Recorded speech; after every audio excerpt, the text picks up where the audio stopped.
saya, Sumara, menjadi budak, buruh, dan babu sudah menjadi pilihan hidup saya.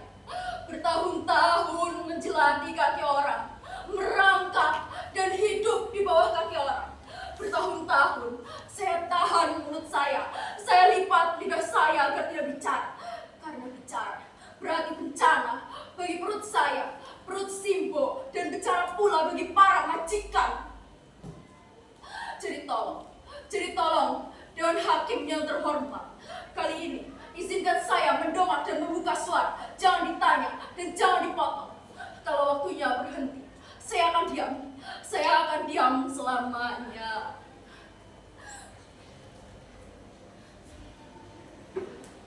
Sejak kecil, saya tak pernah berani menolakkan wajah, apalagi di Karangsari, desa tempat saya dilahirkan. Pak Kasir, guru madrasah saya, pernah mengatakan, pembunuhan para jenderal itu dilakukan oleh sekelompok orang yang sangat keji yang tergabung dalam organisasi PKI. PKI itu benar-benar biadab. Untuk itu dihapus dan dilarang berkembang lagi. Seluruh antek PKI dihukum.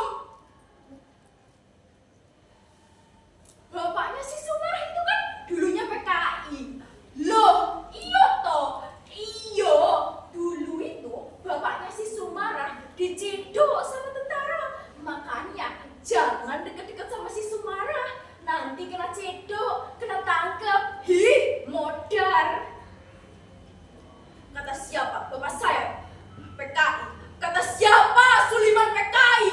Bapak saya bukan PKI. Bapak saya bukan PKI. Benar kata Simbo. Bapak seharusnya gak usahlah deres kelapa, gak usahlah jadi kusir andong, gak usahlah nyetor gula ke Danwasto. Lihat akibatnya. Bapak saya jadi ketika diciduk setelah Danwasto diseret oleh tentara. Pak Hakim, kalau memang benar bapak saya bersalah, lantas apa iya saya, Simbah dan Simbo harus menanggung dosa itu selamanya? Apa iya dikucilkan, dirampas hak kami, selalu terdepak di negeri sendiri?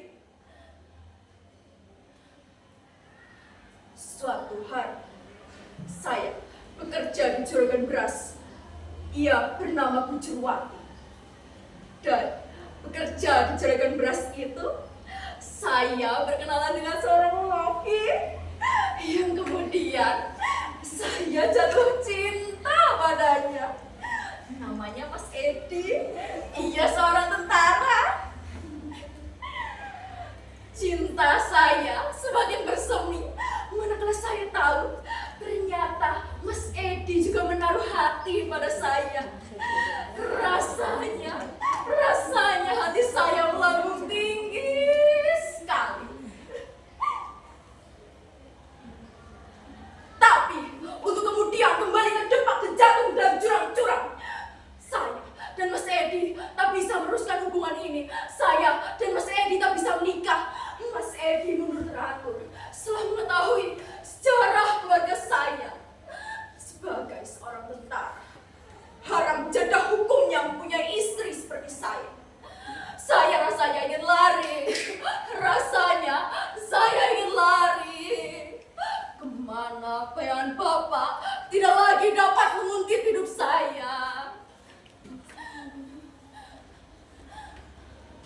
Akhirnya, melalui perantara seorang calon, saya mendaftar sebagai spek TKW. Segala syarat saya penuhi, mulai dari biaya kelurahan, Dapnaker, kantor imigrasi, biro ketenagakerjaan, dan segala tetek lainnya yang ternyata butuh waktu panjang sekali.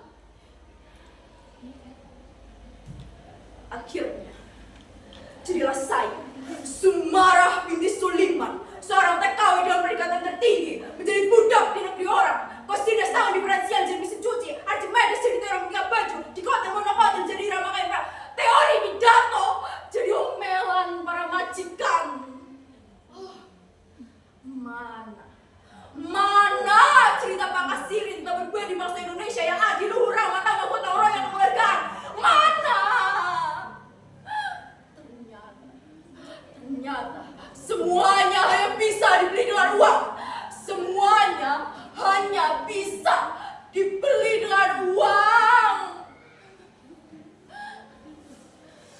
Pak Hakim, saya kira dengan saya menjadi seorang TKW, saya bisa merubah hidup saya.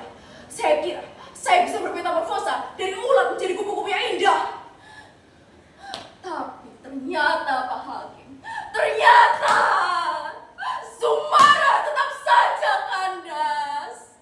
Di balik jubah-jubah besar majikan saya, di balik cadar-cadar hitam majikan saya disiksa, gaji saya setahun hilang, dan saya Pak Hakim, saya diperkosa.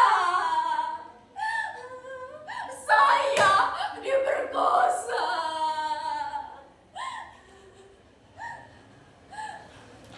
Tapi saya harus berani menuangkan kepala, ludahi muka orang yang di tangan saya, mengambil pisau untuk kemudian saya hunuskan mata pisau itu ke jantung hatinya. Majikan itu Pak Hakim, saya bunuh. Dan hakim yang terhormat, inilah saya, nama saya Sumara. Saya siap mati